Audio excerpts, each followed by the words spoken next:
All right, welcome back to the Birmingham View. There's a comment made about Birmingham's performance at Sheffield Wednesday that said this: there's too many artists on this pitch and not enough soldiers. Birmingham City just passing around the ball, tippy tappy stuff with no end product. Adam, we're going to get your views on the Sheffield Wednesday game. I'm a little bit scared to be honest, but we're going to get them. We're going to get them regardless, and then we're going to look ahead to the game against an old Mowbray side, Sunderland, this weekend. Big week for Blues. We've got the return of Eustace, and then you've got Mowbray's old side. So going to be lots of emotion this week at St Andrews. But first of all, it's going to be good to get back to home turf, isn't it? 3 away games, not the best of sort of results. How are you? Yeah, it's tough at the moment, but it's always tough being a Blues fan. Yeah, so good to be back home, back at St Andrews, but. The games are coming thick and fast, and there's no easy game in this league. And even if there is an easy game on paper, we make it look hard. So, all right, let's look back at the Sheffield Wednesday game then. So the comment was about there's lots of craft on the pitch. There's lots of people who are looking for the ball and want the ball. Don't do too much with it, but actually what you need is just a bit of more grit, determination, a little bit end product. Do you subscribe to that view? Yeah, 100%. No fighters, no real leaders on the pitch. There's all these, like say, pass the ball around the middle of the pitch, okay, and make it look nice. But the minute we get to the edge of their box, everyone freezes. No one wants to shoot. Then we bring it back, tap it around again in midfield until we lose it, and then all of a sudden we're under pressure. Just no end product. No end product in the squad. Again, 25 shots, but with nothing really their keeper ever had to do in 25 shots. They were just snapshots. Hook shots, they were just poor efforts, basically. We've had a bit of a laugh, obviously, about the Birmingham this year. But if I could just get serious with you for a second, because I can't believe I'm saying this because we haven't said this all year, but there is a real danger of Birmingham being relegated, isn't there? Yeah, there is. Listen, I think I said it last week. You couldn't count us out. I think if we'd have beat Sheffield Wednesday, you could have put a nice cushion between us and the bottom three. But all the results again went against us this weekend, including our own. So yeah, we're right in the thick of it now. Come this time next week, we could even be in the bottom three if again all results go against us over the next 2 games. So yeah, we're well and truly in this now. There's a lot of criticism for Stansfield not starting. Were you one of those that agreed with that? Yeah, listen, I understand why Mowbray's done it. We've got 3 games in a week. We've just had 4 games away from home. He's tired, he's fatigued, apparently his body's aching and stuff. But this is why I said in January a striker was a priority, because without Stansfield, we do not look like scoring.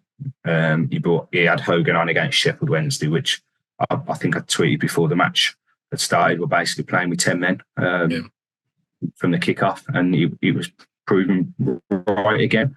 He offered nothing, did nothing, and we only had some half go once Stansfield come on. Yeah, and of course you mentioned about the Sheffield Wednesday right back last week who didn't get a game, so I think you really helped him out there. And Poviedo and Ugbo just had some combination play, and you didn't have an answer for it, which was a bit of a strange one, really, because Wednesday concede a lot of goals, don't rarely keep a clean sheet, and yet the goal didn't really seem under threat at any point in that game. I know what I mean. 25 shots apparently we had that game, and not one troubled their keeper. I mean, I don't think he even had to pick a ball up or do anything. I think they were all just half-assed, tame shots passed into him. It was pathetic. One of the worst away performances I've seen. Yeah. So if Blackburn turned you over and Sunderland turned you over, do we come back on next week and apologise to Wayne Rooney?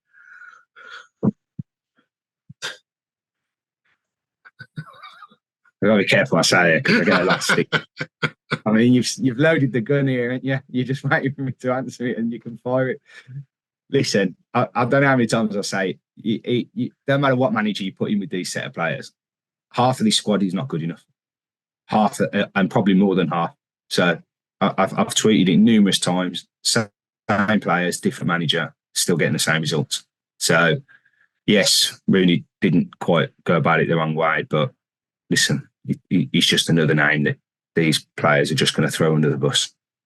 And if Mowbray's not careful, they'll do the same. Is there a danger though, because so many of them are out of contract? Okay, there's a mentality here on the pitch going, well, okay, I'm out of contract. They're not going to keep me. Why should I run around? The club will go down. I'll find a new club. And if that mentality is seeping through half the squad, then crikey, this is a bigger problem than the table suggests, isn't it? Oh yeah, massive. I think it's 14 players out of contract, and out of them 14 players, there's probably 7, 8 in a match day squad, probably 5, 6 at least, starting 11. So yeah, this has been my worry for probably 2 or 3 seasons. We were getting to this stage. It was obvious we were getting to this stage. Yeah, there's big worry. We can't get them all. We haven't been able to get them all out at once. Obviously, we know they're all gone in the end of the season because they're out of contract, but they're definitely down tooling. Some of these players, the performances are definitely down to tooling. All right. We're recording this before the Blackburn game tomorrow, the midweek. Will you stand up and give Eustace a round of applause as he walks out? Nope. Treat him like any other away manager. Good. No chance. Good. I mean, fans are going on like he got promoted or something. I mean, no. He'll be treated like any other away manager for me. Good. And then Sunderland will probably give Mowbray a round of applause when he walks out from the stands on the way end. Yeah. Listen, we've got 2 tough games. This could make or break our season for me now. This could. Next 2 games and that's. Let's get your predictions on the Sunderland game then. Tough game this one, Sunderland with Michael Beale just starting to find their groove again.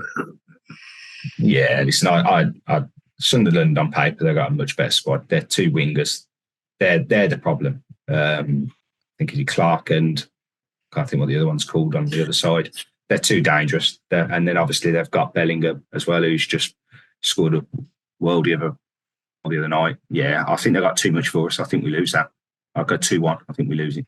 Okay, yeah, they beat you 3-1, didn't they, at the stadium? You're like, okay, well, look, looking forward to next week where perhaps we have a bit of a smile and you can. It is just a couple of wins, isn't it? It's just a couple of wins, distance yourself, and then you can sit.